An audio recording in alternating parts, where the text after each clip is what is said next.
cover in terms of the updates on the accounting or the Ind AS matters.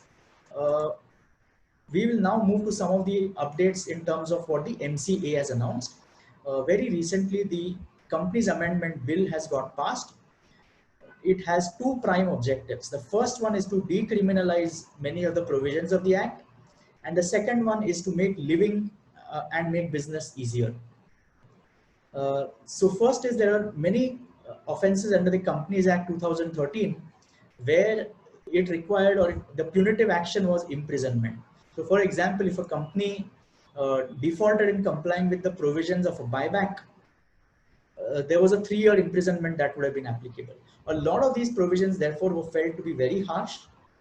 On a review of this, on feedback, it was actually decided that some of these could be decriminalized. So as many as 37 offenses have been decriminalized. They are now not a criminal offense. It is something that would give a lot of relief to key management personnel or officers who could be deemed to be officers in default. At no point in time are we saying that one should not look to comply with the requirements, but the repercussions are a little less harsh now. Please do comply with all the applicable regulatory requirements. Finally, there was, in the Companies Act 2013, a definition of a listed company did not distinguish between equity listed companies versus debt listed companies. What the amendment bill does is it leaves that power between the central government and SEBI to define what do you mean by a listed company for certain provisions of the Act. So one could see that in certain items where there is a listed company, you could see more clarification coming saying they do not apply to a debt listed company, or they do not apply, or they apply only to a listed equity listed company, and so on. So that's again a welcome relief for companies. It will help companies that don't have equity shares listed but have debt listed. With respect to CSR, again, a few relaxations. If the spending obligation is less than 50 lakhs, there is no requirement to set up a separate CSR committee. Finally, if a company has spent more money in a current year, it will be allowed to take that money and set it off in the subsequent years. We will see a lot more guidance on this, a lot more rules and subordinate legislation. At present, what we are trying to cover are the headline items or the headline registration changes. The last one, which probably will mean more work for a lot of us, is certain unlisted companies will be required to provide periodical financial results, get them reviewed or audited, approved by the board, and submitted to the ROC.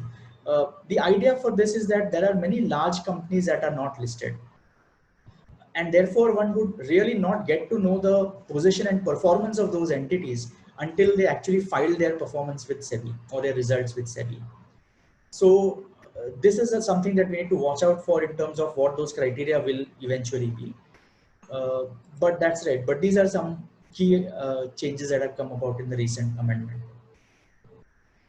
A few relaxations to talk about, which is on the amendment of Schedule 7. The Schedule 7 now permits contributions made to the PM CARES Fund to be an eligible CSR spend.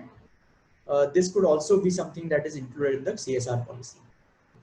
Another enhancement in the scope of activities in Schedule 7 is that a CSR activity can now also be undertaken for the benefit of Central Armed Police Forces or Central Paramilitary Forces veterans, their dependents, including widows, as an eligible CSR activity. So once again, it enhances the areas where companies can support some of these stakeholders or constituents of our society while they fulfill their social obligations.